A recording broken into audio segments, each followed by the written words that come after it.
Everybody, welcome to the video. Some of my final thoughts for Week 10 of the NFL season over on DraftKings. It's a more finalized and polished version of the first look we do earlier in the week. And if you do find this video helpful in any way possible, make sure you leave a like, subscribe to the channel if you haven't yet already. If you want to take that one step further, become a official member over on Patreon. Link is down below in the description for that. Optimizers, ownership projections, cheat sheets, data sheets, all that fun stuff can be found for all the sports available right now, which is the NBA and the NFL. If you do want to check that out, link is down below.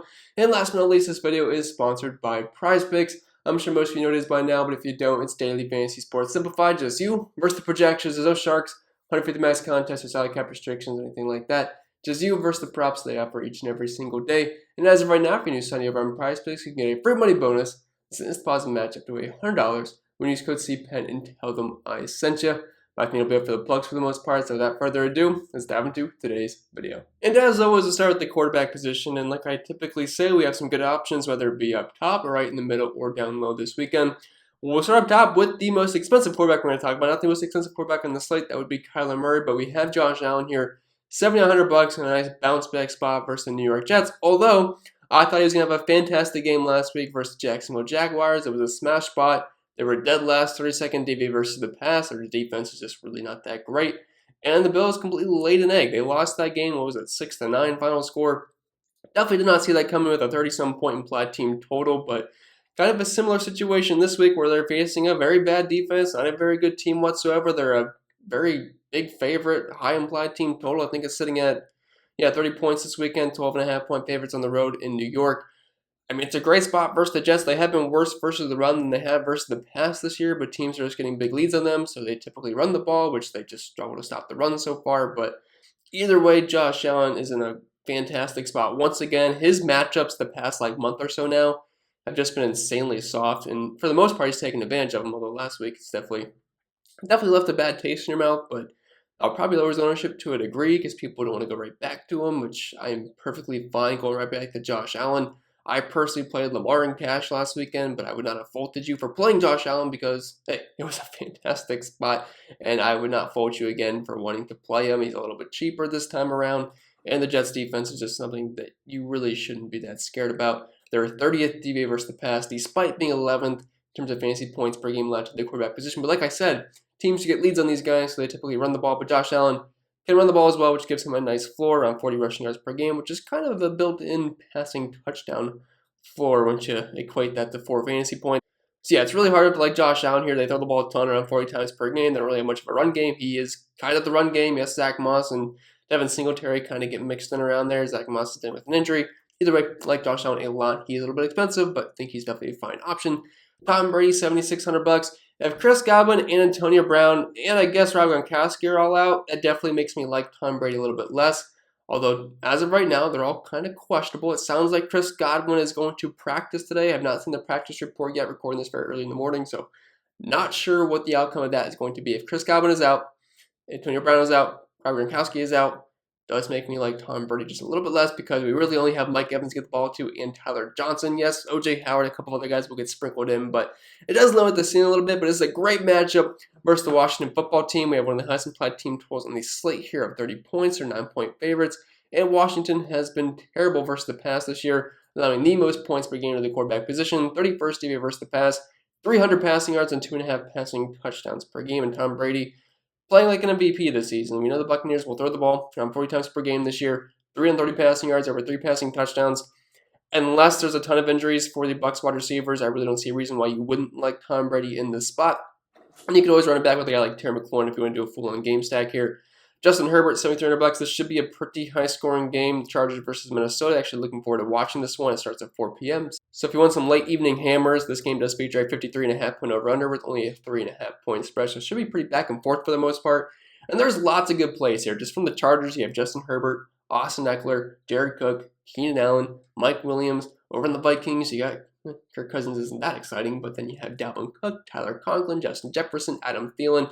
It should be a very fun game to watch and should be pretty high scoring as well. We deserve some good football games because I swear last week's Sunday slate was awful. The Thursday night game was terrible. We deserve some good games to watch this weekend. But Herbert, I mean, we know the floor can be a little bit lower on him, but the ceiling is quite high, averaging around 300 passing yards per game this season. Not scared of their defense, despite being third DVA versus the pass. They're still 20th versus quarterbacks. So Justin Herbert has all the talent in the world to be a slate winner pretty much every single weekend. Dak Prescott, I could see him being the popular cash game quarterback this weekend. I know he kind of busted last week, although he did have 2 garbage time touchdowns to like their 4th-string wide receiver, 4th or 5th-string wide receiver, which kind of saved his day from a big snowflake on DraftKings. Still wasn't great, but at $6,900, there's a good bounce back spot here versus Atlanta. This game features the highest over-under, 55 points, 32-point implied team total for the Cowboys, 9-point favorites at home.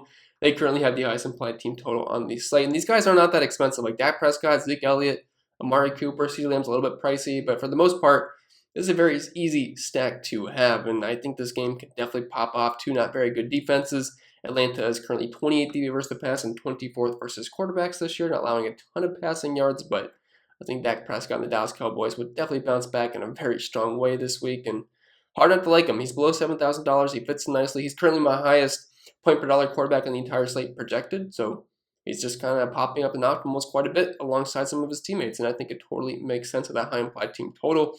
And if you were dumpster diving this weekend, we have Matt Ryan and Carson Wentz, both guys just pretty much a good matchups. Matt Ryan, I know he's not a sexy name these days, but he's actually been pretty solid for fantasy purposes. Only has like 1 bad game on the season relative to his price point. And a 55-point over-under. They're 9-point dogs. They're on the road. Dallas has not been good versus the pass so far this season. Yes, I know they have Trevon Diggs and they're 7th DVA versus the pass, but in terms of fantasy points allowed per game, 29th versus quarterbacks, so not that great versus wide receivers either. I know Matt Ryan is dealing with a bit of a depleted receiving core right now. No Calvin Ridley, so he really only has like Russell Gage and Kyle Pitts to get the ball to, but somehow, some way, it's still working for Matt Ryan at the end of the day when it comes to the fantasy points. So at $6,000, if you're not playing Dak Prescott and you want exposure to that game, Matt Ryan should be in just throw mode the entire second half. So definitely don't hate Matt Ryan there. And Carson Wentz, good matchup versus Jacksonville. He's actually strung together a nice run of games recently. 29-point implied team total for Wentz. Jonathan Taylor is going to be very chalky, so will Michael Pittman. So if you just want to try to get leverage there, because people aren't going to play Carson Wentz. And if you're playing Michael Pittman, just add on Carson Wentz to get a little bit of leverage there. Because a lot of people are just going to play him as a one-off and not use Wentz just because he's got that stigma around him that he's Carson Wentz, but he's below 6K and he could easily score 20-plus fantasy points in this matchup versus Jacksonville, who has been awful versus the pass, even though they did kind of step for the Bills last week. And then moving on to the running back position, unlike last week where I hated the running back position, this is a very strong position this weekend. Like there is so many good plays. I was struggling to find even 2 running backs I liked last weekend. Well, now I'm struggling to just try to pick 3 I like out of the 10 I think are good plays on this slate. But we'll start up top here. We kind of have a big 3 with Jonathan Taylor, Dalvin Cook, and Najee Harris because all these guys, some of the best running backs in football, they get fantastic matchups and they're all very similar price. So it's very hard to pick between the 3. You might be able to fit in 2 in your lineups this weekend, but at the very least, I'm probably looking to play 1, especially in cash games. We'll start up top with Jonathan Taylor, $8,100. Just kind of, he's been on fire this year, and the matchup just sets up perfectly for him. It's kind of a similar spot he's been in the past couple of weekends where he's a big favorite. Playing at home, high implied team total, good matchup. 29-point implied team total here this weekend, 10.5-point favorites. He's been getting the rock a ton. He's been very efficient, very amazing. He's been involved in the passing game recently as well, averaging close to 100 rushing yards per game, close to a rushing touchdown, nearly 6 yards per carry, and 3 targets on 32 receiving yards per game. So that's a nice little floor there as well. Jacksonville hasn't been as bad versus the run than they have versus the pass, but we're really scared of Jacksonville's defense here. I am certainly not. The Colts offensive line should have no problems here. And Jonathan Taylor, hard to not just ride the hot hand because he has been on fire the past month now. Dalvin Cook at $8,000. I'm projecting him to be quite lower owned than both Jonathan Taylor and Najee Harris. So if you're looking for the GPP play, I think Dalvin Cook is probably your guy, especially with the off-the-field news that could keep people off him for some reason as well, though that shouldn't affect his playing ability on Sunday. But like I said, this should be a very good game for fantasy. I want exposure to it. Dalvin Cook, I don't think he's going to be that high owned, and this is a great spot versus the Chargers. They've been terrible versus the run this year. Actually, dead last, 32nd DVA versus the run. They're kind of a run-follow defense at this point. 26 versus running backs, 130 rushing yards per game, well over a rushing touchdown. Dalvin Cook should see 20-plus total opportunities in this game. He's involved in the passing game, around a 10% target share this season, should get around 20 total carries. I think Dalvin Cook is one of the best tournament plays on the entire slate, just because I am projecting him for lower ownership compared to the other guys that are priced around him. Najee Harris, smash spot here versus Detroit. Kind of a similar spot to Jonathan Taylor, where it's a great matchup. He's been great this season. He's a big favorite, playing at home, decent implied team total. No one's scared of the Detroit Lions. I know this game only has a 43-point over-under. It should be kind of ugly for the most part because I don't think the Pittsburgh Steelers have an amazing offense or anything. Their games are typically pretty low scoring, but Detroit's defense is so bad. Najee Harris's involvement in the offense is just too hard to pass up. Like, we're probably going to get 20, 30 total touches out of Najee Harris. The one thing I don't like is that since they're such high favorites that maybe he doesn't get quite the dump offs that he typically gets when they're trailing, and Ben Roethlisberger just has a noodle arm it to him like 5 yards down the field. So that could be one hit to Najee Harris, but he shouldn't have any problem on the ground here versus the Lions. They're allowing the second most points per game to the position, 25th DVA versus the pass. Najee Harris is about as safe as it comes at the running back position because he's only really had one bad game this year. That was all the way back in week 1 versus the Buffalo Bills. Besides that, his floor has been insanely high with his near 20% target share. Austin Eckler, I think he's a fine turn-on play here at $7,600. The Vikings have been terrible versus the run this year, 26th DVA and 22nd versus running back position. Kind of like Najee Harris, although he doesn't get quite the volume on the ground, but he does have a decent target share. We know Austin Eckler, one of the best pass-catching backs in football, and the way this game could play out where it's kind of back and forth fireworks, Austin Eckler is definitely in a nice spot to just kind of explode. But we're really going to need him to do some damage in the passing game to hit that ceiling, although it's certainly possible. Zeke Elliott, $7,000, got banged up last week, but he played until the very end. They were down like 3 touchdowns, and he was still playing with like a minute left, which made no sense to me. So I can only assume he's going to be fully good to go for this game. If that's the case, $7,000, way too cheap, in my opinion. Good matchup versus Atlanta. So you get around 20 total opportunities. He's involved in the passing game. Really hard not to like Zeke here. The problem is, I like Dak a lot. I like Amari Cooper a lot. I like CeeDee Lamb. I like, obviously, Zeke because he's on the list here. In cash games, I am probably trying to play Dak Prescott and Amari Cooper. I think it is possible to play all of them, and it probably wouldn't be the worst correlation-wise because Zeke Elliott is still involved in the passing game, and they have such a high implied team total, and they're really not that expensive, so I wouldn't be totally against that. Looking for some GPP options, Cordell Patterson and Leonard Fournette, I think are in some pretty good spots because Cordell Patterson, well, he's just utilized quite heavily in the passing game, which makes him have a very high floor. He's kind of like a running back, wide receiver hybrid. He doesn't really get a ton of volume on the ground, like maybe 8 to 12 carries, but if he's going to get you upwards of 5 to 10 targets most weeks, and they should be playing from behind, good spot versus Dallas. I think Patterson actually has somewhat of a very high floor here. I think you could play him in cash games, but I think he's probably better suited as a turn-on play. Leonard Fournette, a lot of people play the passing game for Tampa unless there happens to be a ton of injuries. If there's a ton of injuries, I can see that being a boost for Leonard Fournette if they just happen to run the ball a little bit more. But it's a great matchup for everybody on the Bucs here, including Leonard Fournette. A little bit too cheap here. He's the main RB1 in this offense. Should get you upwards of 15 carries. Should get a handful of targets. Don't mind that whatsoever versus the Washington defense. And probably the chalk galore this weekend, we have Dearness Johnson at $4,700. Nick Chubb is not confirmed out yet, but I think it's probably likely that he is at this point.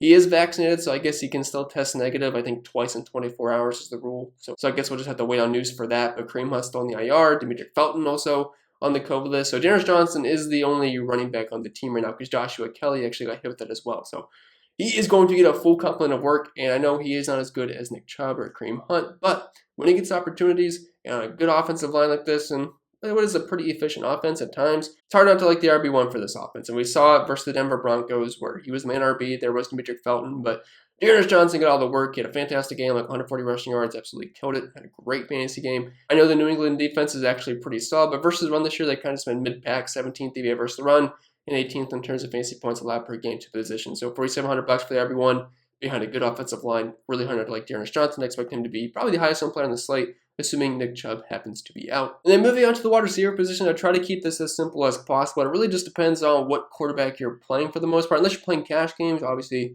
I don't think you have to stack. You can just play these guys as one-offs, which is what I typically do. But if you're using Aaron Rodgers, play Devontae Adams if you're stacking that game up. If you're using Justin Herbert, use either Mike Williams or Keenan Allen. Using Tom Brady, use Mike Evans. Although if Chris Godwin happens to be out and Antonio Brown and Rob Gronkowski, Mike Evans is the de facto wide receiver one in that offense. I know he can be a bit boom or bust, but he's going to get you plenty of targets. And this is a great matchup versus Washington so far this season versus the wide receiver position. They're currently on the second most points per game and nearly 200 receiving yards, in addition to being 31st DVA versus the pass and below 7K. Mike Evans would definitely be a very strong play, actually projecting quite well right now, even with Chris Godwin currently projected to be in for me, although it sounds like it's going to be a game-time decision, which is never fun to deal with. But we know he's a touchdown scoring machine. Deontay Johnson, I think, is a guy you can play as a one-off because there's no chance I'm playing Big Ben on this slate, but he gets plenty of volume, 10 targets per game, close to a 30% target share. You know, Detroit's defense is awful, 29th DVA versus the pass, and, I mean, just seems a little bit too cheap, in my opinion. I think Deontay Johnson should probably be above $7,000 in this slate. The fact that he's not, I think, is actually a pretty decent value. Michael Pittman, Great matchup versus Jacksonville. They're still dead last. 32nd DVA versus the pass, and they're 26 versus wide receivers. Michael Pittman's been awesome this year. I know he doesn't have quite the big name, but I mean, the guy should be treated as such because he's just been so darn good this year. 25% target share, 32% market share of the team's air yards, averaging over a half a touchdown per game. Carson Wentz loves getting him the deep ball. I know T.Y. Hilton being back's going to muddy it up a little bit, but I mean, there's no reason to believe that Michael Pittman's still not the alpha dog wide receiver in this offense the way he's produced this season. Amari Cooper at $6,200. I assume he's going to be quite chalky in cash games. He was one of the higher owned wide receivers last week versus Denver. Much softer spot here versus Atlanta. They are not good at all versus wide receivers, and I like Dak Prescott. So I had to like his pass catching options in Amari Cooper, CeeDee Lamb, Dalton Schultz, or whoever it may be. Cole Beasley, I think he's a fine cash play just because he gets peppered with targets, like nearly 10 targets per game the past 3 weekends. Only $5,200. I think you can play Stephon Diggs. If you're using Josh Allen, pick between the bunch here. You either have Diggs, Emmanuel Sanders, Cole Beasley. As of right now, but otherwise, Cole Beasley is my favorite because if I'm spending top dollar, I'd rather get in a guy like Devontae Adams over Stephon Diggs. But all these guys are incredible plays versus that Jets defense. And Tyler Johnson, if Chris Godwin is out, he is a massive value play at $3,300. He'll kind of fill in that slot role, and he's really cheap. And Tom Brady will look his way. He'll get targets, and he'll probably play the majority of the game. So really hard not to look at him if there is injuries in the Tampa Bay wide receiver core, which as of right now, a lot of these guys are banged up. And then moving on to the tight ends, I am probably spending down in this 3K range this weekend. Although if you are spending up, you have Kyle Pitts at $5,100, which I realize he's listed as a tight end, but the guy is a wide receiver. He's kind of like Mike Gesicki, where he pretty much does never line up as a tight end. Like looking at his usage so far this season in terms of where he plays when the ball snap, 33% out wide, only 20% inside, and 47% in the slot. Like the guy is basically wide receiver out there. We know the Cowboys have not been that great versus either tight ends or wide receivers this season. So Kyle Pitts, if you are stacking up that game, I think he's a fine option. Just picture him as a wide receiver, and then it feels a little bit better paying $5,100 for him than when you imagine him as a tight end. And then you have Muth here at $3,100. He's been great the past couple of weeks. He's getting targets. No Eric Ebron. I think he's totally a fine play here. The guy's probably going to be a stud tight end in a few years to come. Then we have Dane Arnold, $3,500, who has like a 42% target share since joining the Jacksonville Jaguars. 42.16% target share, nearly 5 targets per game on the season. 33% market share of the team's air yards. He's getting peppered with targets, 10.5-point dogs on the road. Ball's going to go somewhere. I think Dane Arnold's a fine play. Tyler Conklin, $3,400, typically gets 5+ targets every single week. And the Chargers have not been very good versus tight ends so far this year. They're actually allowing the 4th most points per game. So I think Tyler Conklin is fine at a very cheap price point. He's actually quietly involved in this offense. Over 5 targets per game and a 15% target share. And if you're looking for a dirt cheap option, Jared Cook, I could see him being quite chalky in this slate, only $3,200. Minnesota has actually been pretty tough versus tight ends this year, allowing the 5th fewest points per game, but he gets targets every single week. Like on the season, he's averaging over 5 targets per game and a 13.5% target share, which is not bad when Justin Herbert's your quarterback. 28.5 implied team total here. I'd not be surprised if he catches a touchdown and gets like 30 to 50 receiving yards. If he does that at $3,200, you will take that each and every single day. And as far as defenses go, you know me, I typically try to spend as low as I can go without getting a defense that's going to get slaughtered for like -4 points. I think this week your chalk defense of the week is going to be the Titans here at $2,600. Just not really scared of Trevor Siemian or that offense right now. I know Michael Thomas, Alvin Kamara is banged up, and if he happened to be a no-go, I mean the Titans defense is just a lock of all locks here. They're playing at home though. 2.5-point favorites. Have been playing well recently. They actually kind of stiffed the Rams last weekend on Sunday Night Football. So I think $2,600, that's going to be your chalk defense of the week. If you're looking to get off the chalk, you have the Browns defense versus the Patriots. The Browns defense played pretty well versus the Cincinnati Bengals last weekend. I think the Bengals have a better offense than the New England Patriots. They're on the road though, which sucks, but they were on the road last week, but it's a little bit harder to play in Foxborough. But I think the Browns defense will be fine at that price point. Myles Garrett can always get pressure. Cardinals defense versus Carolina. I mean, they're just kind of a mess right now. Sam Darnold's going to be out. PJ Walker's going to be starting. They just added Cam Newton. I mean, they're a little bit expensive for me, but if you are spending up a little bit, don't mind the Cardinals. Bulls defense is expensive, but 12.5-point favorites versus the Jets. Although Mike White is starting, and we know he looked good in small sample size so far this season, but I don't think Mike White's going to come out there and destroy the Bulls defense. And the Steelers, I mean, if you want to spend up, they're playing Detroit, which is fine. They're playing at home, which is definitely hard to play in Heinz Field, but if it's me, I'm just playing the Titans defense this week, or maybe the Browns if I'm looking to get lower ownership, but for me, just give me the chalk defense. I don't really care. But with that being said, that'll be it for the video. So I hope it was helpful, and if it was, make sure to leave a like, subscribe to the channel if you haven't yet already. If you want to take that one step further, I'm an official member over on Patreon. Link is down below in the description for that. Optimizers, ownership projections, protections, cheat sheets, Discord community, all the fun stuff. Link can be found down below for NFL and NBA currently. Then we do the MLB and NASCAR when those seasons start back up again. I think that'll be it. I'll start rambling. Hope you guys enjoy the start to your weekend, and we'll have lineup building and core plays scheduled to go tomorrow.